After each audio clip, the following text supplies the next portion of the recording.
joftal ɓalimen Aissatou Ly tedduɓe heeɗiɓe refi fulfulde jaam ñalliɗo mon ko weltare jaɓɓade on kadi hono gowɗen alet kala e nde yamɗi e nde jonde coftal ɓalli men toɓɓe men hande noon ene kewi mamin kal alhaali ligue des champions CAF coupe CAF ɗiɗaɓal timmal gartol hande hakkude Dreams FC Zamalek puɗɗitogol ligue arano e ligue ɗiɗaɓal rewɓe ɓe fettoɓe ball to Guinée kadi alhaali ndolagu wongu e diɗɗe rewɓe ɓe so heeƴi hen mamin dutto Cameroun e altowo mabɓe o Marc Brice mamin jaa kadi Égypte haalde fijoji mawɗi judo baɗɗi toon e ɗi ñalaɗe fijoji hawri ɗin e waɗoɓe judo iwɓe leyɗe kewɗe Afrique ko allita hande nde timmi ma en kumpito leyɗe keɓɗe hen DCW holko haaɗi heddiɓe ɓene hebde DC tedduɓe ko ɗum woni toɓɓe men ko ganniɗen yewtidde ɗum noon bisimilla Aissatou Ly heeɗiɓe ko adi fofof ko salminde ɓe tawde ɗen e jonde nde Arouna Déme hono gowɗen ni kala e saaha bismade men nde yewtere ko weltare a salminama weltare nde no wonani minenne on calminama Aissatou hettiɓe ene calminama no fewi eyo a jarama Arouna Déme mi salmina kadi yetta sowo ñamowo ñebbe keɗo jungo am nano komi joom galle made a salmitama en calmini hettiɓe kala seydi sow bisimilla ma mi salminima Abdoulaye anne a salminama a wiyama bisimilla ma eyyi kay Aissatou a jarama salminama heeɗimi salmini kadi heeɗiyankoɓe refi fulfulde eyo heɗɓe karallagal ngal Malang Sonko hay Alassane Bira Ba beltanama hono noon en beltanto daroɓe min e YouTube o hay hello meɗen Facebook caggal calminal ɗi noon Abdoulaye en kalat ko yoti e coupe CAF kawdiral ɗiɗaɓal timmal gartol hakkude Dreams FC e Zamalek fuɗɗima eyyi fuɗɗima Aissatou no mbirɗa noon kono kawral ngal no jokki heeɓe ka dawal ɗiɗaɓal ko Zamalek foli taw logji tati e kowal kawral ɗimmal ngal noon ko hakkude ISM Algers be Berkane so ñamde sappo e jeenayyi mbiyen yoni ko jawal caɗele teskano Aissatou ma en gartu hen caggal dural teskano ngal hakkude ɗen ɗiɗe ɗiɗi eyyi mataw ni en garat hen ni haade en yawtude toɓɓere wonde a wino ɗum e jahol kawdira hakkude USM Alger e RS Berkane waɗano holko saabino holko adduno caɗele Abdoulaye eyyi caɗele ɗen yowitino ko e caggal nde Algérie naɓe wi ɓe yi ka comciɓe ɓe Zamalek walla mbiyen Berkane Maroc naɓe ɓe kamɓe kartal ɗon ɓe wi leydi wiyetendi Sahara occidental kamɓe ɓe wi ɗum na ko hani ko ɗum tawi haalu ɗum woni sababu lowral ngal ha ɓe kawral ngal firta ɗum noon se ƴeewi hande fedde tambinde gueɗe fukukoyngel e nder Afrique woni CAF kamɓe noon ɓe jonni polgu RSB Berkane e dow USM Alger woni loggi tati e kowal kamɓe noon ɓe wi ɓe wulitoyto kono CAF kay jaɓani riti nde wulitande maɓɓe wiide tan ɓe sellini ngun polgu RSB Berkane e dow USM Alger woni loggi tati e kowal Arouna en garata e nden toɓɓere hande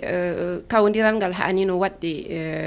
guila ñande nogas e goo ƴaɓɓino ndu kono waɗani sababu tan caɗele walla rural godugal hakkude leyɗe ɗiɗi ɗe woni Algérie e Maroc e ko yowiti Abdoulaye haawi ɗum e jeeyal Sahara occidental mate ɗum ene hani ɓe mbiya ɓe pettitta saabi ɗum ɗon o haali ɗum CAF ñaawi ha wi kañum hokki gonga ko RSB Berkane mate aɗa wawi artande en hen seeɗa kokka min humpito e on alhaali mate ɗum hankadi kawdiral ngal kam wattata gasi kawdiral gadigal ngal watta woni nde ɓe battuno ñande nde ɓe kawray ɓe jiinonone ɓe nodditoyo CAF wi noon waɗe totti wonde kawgal momo RS Berkane e toɓɓe pettetate haydara mboɗo sikki noon ɓe nanu hen politique e sport aɗa andi ko fate coftal balli ha banggue kala fate politique na hewnani naddede hen e ngol noon yiya woni ISM Alger woni équipe Algérie o nani hen politique hakkunde mabbe e Maroc kambe be jaggana Sahara occidental Polisario no habe mbetene jette indépendance jeeye hoore mum bange Sahara occidental ko dum be jetti be natine bange coftal balli dum non hanani en yiye en saaji hay do e fijoji mawdi adunaru dum woni JO badoji Paris hande tawtergol yoga e no wiyeteno ni fijobe ko wayno jeyabe Russie ko nandi hen dum fof ene ara e coftal balle eden baawi wiide non walla namdal ngal Aruna an yande ma woni politique ha nani jillondirede e gede coftal balle kala den nati hen tan ho bonnata yobe goppu politique jeewo ha mbarana politicien ji wado politique be laami be jeewo ne lijjitiri den problème aji be mbasa addude bange parce que kala ne nati hen tan cadele addata cadele de non kambe jogori yande hen sabu sa yi fawama kawgal tawi hay yaade terrain yahani wondi bonnanima ha heewi kala hobe to be ummi to no ay wotoni ko ngol woni aranol ko wayni eni yiye e bangi fuku koyngel walle hakkunde Algérie e Maroc ne heewi non ha wayni wara aɗa andi sa jetti coupe d'Afrique mo mbaɗatno bange beach soccer o addino haala nde chano ari nde woni équipaji suhaɓe waroɓe pettoɓe nder leyɗe Afrique de addino haadi ha wayni kamɓe kala nde pijirgal ali tan walla mawni ari hakkunde mabɓe leyɗel didde situation ji baɗi ne heewi arde hen wona hono nawra coftal balle Afrique yeeso ko heewi noon bonnanta leydi ndi de Algérie saabu kala ne ha wayni waɗi ɓe jeehi ɓe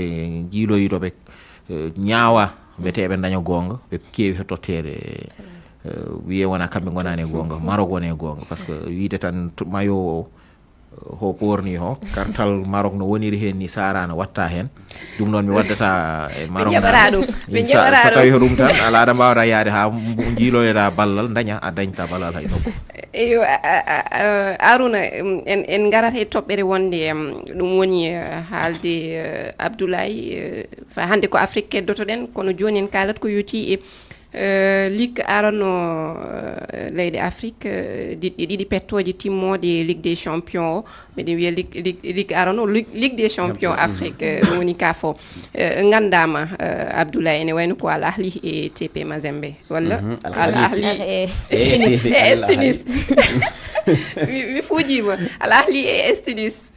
Tunis ɗum noon ko caggal nde Tunis foli Mamelodi Sundowns loggol Al Ahly foli TP Mazembe loggi tati e ndige ka jahol ko Espérance Tunis foluno Sundowns loggol hakkunde TP Mazembe Al Ahly hay kippu folano timmal aranal ngal Aissatou ko ñande sappo e jeenayi lewru joburu hakkunde Espérance mo Tunis e Al Ahly woni Égypte naɓe ɓe e siftinde tan ko kamɓe jinnaɓe Al Ahly ƴettuno deswa ngal rowani no woodi Abdoulaye mar hakkillan woni koye TP Mazembe yaha tippone yaha timmode gila nden hakkillam ene wonno e mabɓe kono kamɓe noon ngol ɗo de ɓe luppi no feewi sabu ko tati ɓe kawa Al Ahly fiiɓe tati e jahol ngol kayne ɓe keɓano hay e dingiral mabɓe ɓe ɗumɗinano ɓe hay goto hawano ko jaltudini ko mere wonno Sundowns kadi hawama e dingiral muɗum Tunis hawi ɗum laabi ɗiɗi holno mi arata ma Dieynaba an holno jiiruɗa ɗum hande ko TP Mazembe no darori ni en jii kadi kanko elto mabɓe o mettini sabu o wi no kawdiral ngal yaari ni ha nano yarude noon ɓe keeɓi ɗum arbitrage o ñaawowo kawdiral ngal waɗa ñaawirani no haniri ni kayne ɗo Afrique ene hani han kadi no wiyeteno kadi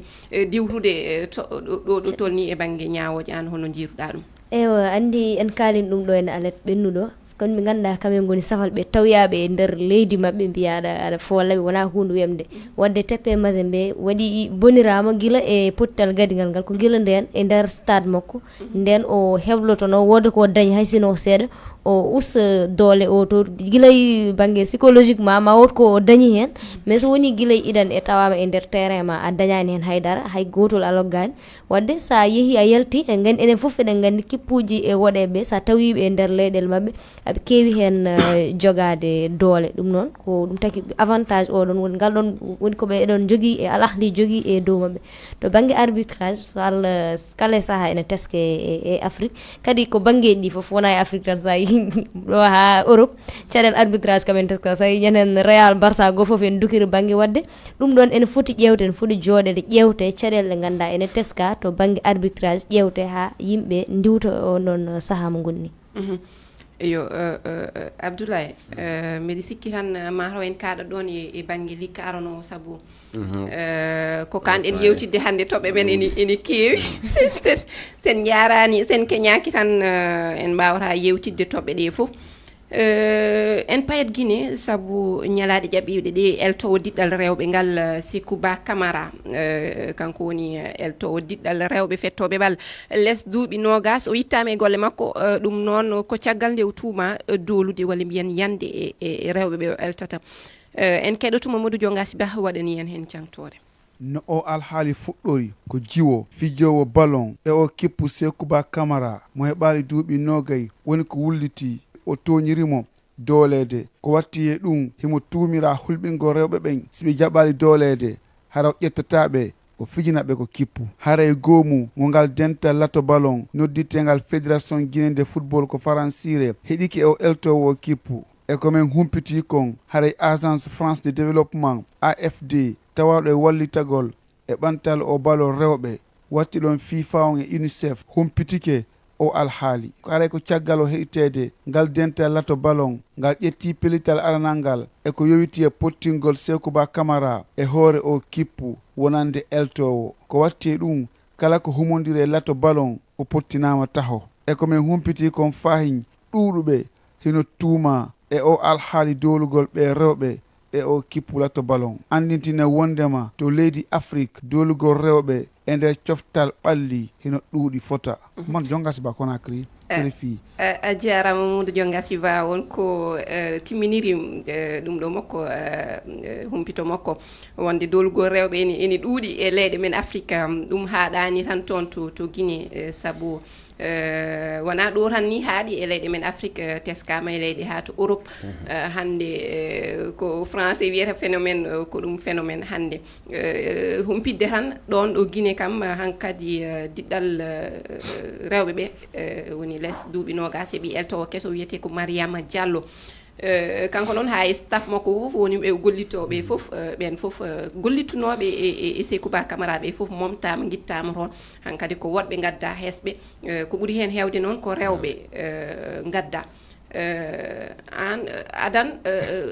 namdal aranal ngal d' abord sen mbi d' abord ko ɗum holko waɗi ko wayni ene teske e leyɗe men haɗani ni ha e rewɓe ɓe en jiiɗo ene Sénégal ko wayno Dakar Sacré-Cœur ha e sukaɓe ene doolete ɗum ɗon holko addata ɗum hanani kadi mate ɗum ɗoji ɗi darte hande haade jomum ene hokke diɗɗal ene elta waɗe enquête tefoje mbaɗe jomum daare ha ande holto rewi holko woni ɗum ɗoji muɗum ha ande tigui rigui haade tottede eltugol ko wayno rewɓe walla sukaɓe Harouna e aɗa wawi jaggude ko phénomène han aduna o fof hawrini aɗa andi sa yeehi leydi wan Amérique Simone Biles ɓurɗo wawde wadde gymnastique woni e aduna hen ɗum heɓitima ɗumen toon Amérique ɓooyani no fewi laamu Amérique yooɓi wonnoɓe équipe aji mabɓe national ɓoyɗi ɗi paate kalis na wayno leydi pour yobde ɓe par ce que ɓe jaggano yimɓe jaggano heewi no waɗi hen Gabon waɗi Guinée waɗi haalama ɗo e Sénégal siftini ɗum joni koko heewi wadde hen hunde noon mboɗo sikki watta yimɓe tan wasde arde ñalawma mo ganduɗa manattu woni koɓe mbiyata tolérance zéro yaafede wasa wadde hen kala jaggaɗo kala nanggaɗo no woni hen yaltine e heddi aduna mum foof fate coftal balɗi a wonta wawa ardinade a wonta wondu hen a wonta jeeye hen soɓe gordini noon par ce que sa ƴeewi nana waɗa addi ɗum noon hen sahaji aussi sa ƴetti U20 Guinée o waɗi ɗum wade ni worɓe meɓe joguino suhaɓe rewɓe hay debbo goto ala on hen presque mari hande feere nde hande kamɓe Guinée ɓe guitti kala gorko gonnoɗo e fedde nde gam eltugol so woodi worɓe ne heewani mate ɗum ɗon kadi wona feere Arouna walla Abdoulaye kala hen gadduɗo yiyande no wawi usta no wawi so tawi rewɓe ne gondi ɗon han kadi rewɓe dengol ngol ma mbatta tottede ma en mbawa wiide kam rewɓe eltoɓe godani e leyɗe men ene woodi rewɓe hande wawɓe eltude diɗɗe men rewɓe ɓe no woodi no mbawi hadi ardinede addi noon probléme aji kewɗi e nder Afrique toujours ɓe gardinta tan howorɓe ɓe rewɓe ɓe place mo poti hebde hen o do poti tolnade banɓe gannal e diplôme aji liggey he o toujours worɓe tan jettate rewɓe goppe caggal so gaddama goto walla ɗiɗo heddiɓe holno jiiruɗa eyyi kadi andi ko alhaali sattuɗo teskede sa ƴeewi wonno ɓe wiyeteɓe rendiyankoɓe dillaɓe to banggue coftal balli kamɓe ɗum sa ɓe foti wadde ɗon taskuye no haniri sabu na e nder dongre Afrique tan wa haali teska ha e caggal leydi ko neɓani jii Brésil goɗɗo kadi kanko dartini golle makko ɗen caggal nde ɓe tuumimo ko fati e dowlugol rewɓe eltata ɓen ko gonga Guinée kamɓe ɓe wi ɓe addi rewɓe ɗum no wawi tawede e peeje ɗen kono na ɗum tan Arouna wi ɗum ko gonga il faut sariya no tiɗiri fawe e dow ɓen tuumaɓe on sa ƴetti yeru ko teska ko Mali to banggue basketball neɓani ko ɓoyani inneteɗo mi sikkinde makko Ahmed Bamba kanko o fawama sariya o jukkama kanko watta eltude kippu e nder Mali ay ɗum no wawi haɓude ko way noon kono tan ko wiide tan alhaali yo na nder Afrique tan jenaba so hanani kadi mati hanani walla yontani rewɓe ɓe koye mumen totte diɗɗe ɗe ene eltano koye mumen rewɓe hono mumen eyi ɗum ɗon ne foti wonde sa ƴeewi hay e basket ɗi sa ƴeewi sukaɓe rewɓe guila ɗo e Sénégal ko ɓuuren hewde ko worɓe sana ko woni Nigéria en jiitan waɗi coach uji rewɓe ne gardi sukaɓe rewɓe kono wona ko heewi kono kadi wiide tan rewɓe ɓolɓe yo gardine kadi wona solution hono mbani saabu sa ƴeewi Gabon Capello koye sukaɓe worɓe o ɗumninanno wadde hay joni kam no aduna o no jiiɓori ni hay debbo no wawi yande debbo gorko ne wawi yande gorko wadde hunde kam kadi sukaɓe poti waɗede hakkillaji mabɓe yoɓe jaw haalde par ce que sa ƴeewi ko ma waɗe enquête walla goto haal tan hankkadi témoignage uji ɗi fof ummo banggueji fof jomum hande sono eltuma ene jogui ascendance psychologique ɓuuren hewde ko manipulation sa ƴeewi Gabon o waɗata ɗon manipulé pour jaaha équipe A walla jaaha to ko ɗum woni sukaɓe poti waɗede hakkillaji mabɓe ko yoɓe kaalat soɓe mbaɗama wone gueɗe ko wona ha goto yalta walla ha enquête waɗe tan hankkadi témoignage uji ɗi ummoro banggueji fof yo ha hande ko toon to Guinée keddotoɗen saabu kanko Mariama Diallo ma en keɗo mo joni toon ligue arano e ɗiɗaɓere eɗen mbawi wiide championnat kawdiri ligue arano e ɗiɗaɓe rewɓe fettoɓe bal fuɗɗima guila hittande ujunaji ɗiɗi e nogas e ɗiɗi o championnat noon wayri wadde ɗum noon wonani weltare eltoɓe ɓe hay fettoɓe ɓe ngol fuɗɗitugol keɗoɗen Mariama Diallo kanko lomti Sékou Ba Camara mo jeeya eltoɓe o championnat ko ɓe organisani men ɗo wawa men wallitade fiino men heɓira jiwɓe wawoɓe juwande laggine haranaye men ƴettu tun ɓayrijo inni men kaari hino moƴƴi kaarijo no wawi ko minen tigui yiyanta hoore amen men inna ɗum ɗo min waway wallitorade o waway nafude jama on o nafa men menen entraîneur ɓe yeetoto fédération organise ɗon ɗum ɗo pour la première fois ko ɓe ɓurtu dartude programme ji maɓɓe ɗi ɗum ɗon no wawi en wallitade wallito jiwɓen wallito entraîneur ɓe ɓen wallito club ji ɗi entraîneur équipe nationale on wata heɓude tampere moƴƴa innugol ñande o ñande ko yo fuɗɗito e bas fédération on yoɓe dartu programme maɓɓe moƴƴa ɓe yoɓe ñiiɓinan men ɗum ɗon par ce que hari ara nun koɓe organise tun tournoi hoy ɓe inna men yomin yawɗon min darta min sélectionna ɓay noon e ngal fédération jooɗiɗo ɗo on waɗi ɗum ɗo minen kadi meɗen weltaniɓe eɗen bange ɗon eyo keɗinen ɗon ko Mariama Diallo kanko woni omo jeeya yaltoɓe diɗɗe rewɓe ɓe e o championnat ɗum woni ligue arano e ligue ɗiɗaɓere e rewɓe fettoɓe bal ko haali ɗo ni ko guila hittani ujunaji ɗiɗi e nogas ɗiɗi fodde duuɓi ɗiɗi championnat o jooɗima fijaka mate ɗum firtani hande fukku koyngel rewɓe fettoɓe balɓe kamɓe eɓe jeeɓa seeɗe yeeɓare wonande championnat ji mabɓe e ko nandi hen hande sa wi championnat e worɓe ɓe kañumen kan kadi diwri ɗon kono ko foti no duuɓi ɗiɗi eɓe jooɗi ɓe pettani bal ɗum mate wona yeeɓare tan Dieynaba Dieynaba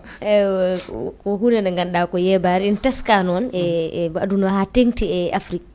fukkoyngel to banggue rewɓe kam ene yeeba no feewi guila ha ɗo e Sénégal hani e leyɗele goɗɗe te hanani kala e saaha ne haale kono waɗata kala e saaha ne haale yo football rewɓe yo dolne yo laamuji ɗi gumma hen yo sukaɓe rewɓe kañen ne mbattu hen hakkillaji mumen kono ene ngakki sa ƴeewi ɓe jooɗima ko fotini henne waɗani so ummutima kadi ko hunde ganduɗa wonde fayde wadde ko yooɓe jokku tan ha hunde yaara yeeso e yimɓe mbaɗa hen yakaruji mumen hayso woni nana yaara yeeso nana seɓori mais ene ngakki ha joni kam e Afrique surtout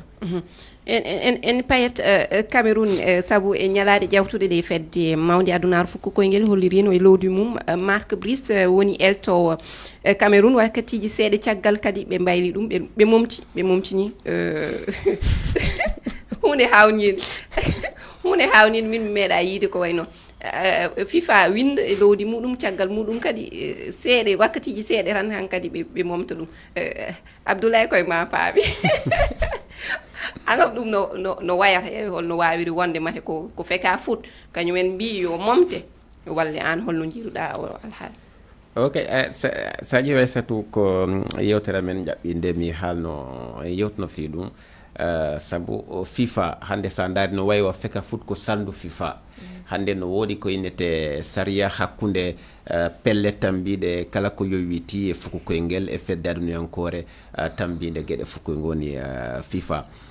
luural ngal koma jokka min kay komi yimi tan ko ardiɓe Cameroun foti jooɗade e Samuel Eto'o ardiɗo feka foot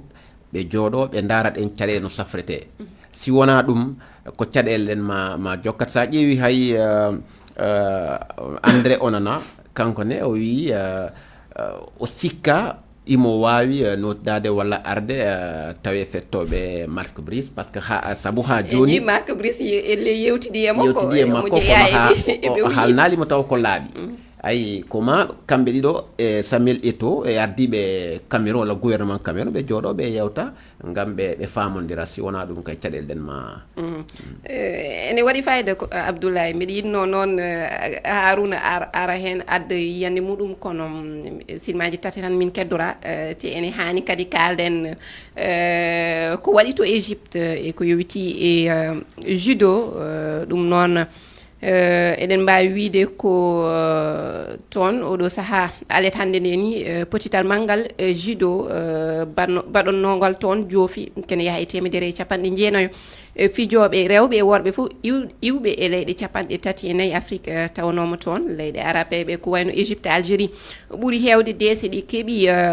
kono leyɗe ɗe keddiɗe ɗe keedani caggal Guinée heeɓi médaille uji ɗiɗi ɗi kangue Sénégal heeɓi bronze keɗoɗen Abdourahmane Diawo ko ɓi Sénégal omo jeeya e fijannoɓe ɓe Salam alaikum, Abderrahmane Diao, équipe du Sénégal. Ça fait 5 ans qu'on est équipe nationale. Mihebiko, deuxième place au championnat d'Afrique 2023 et deuxième place aux Jeux africains 2024. Hanki mi gagnac, mi perdu premier tour. Et Hande Minkebiko, 5e place par équipe. Compétition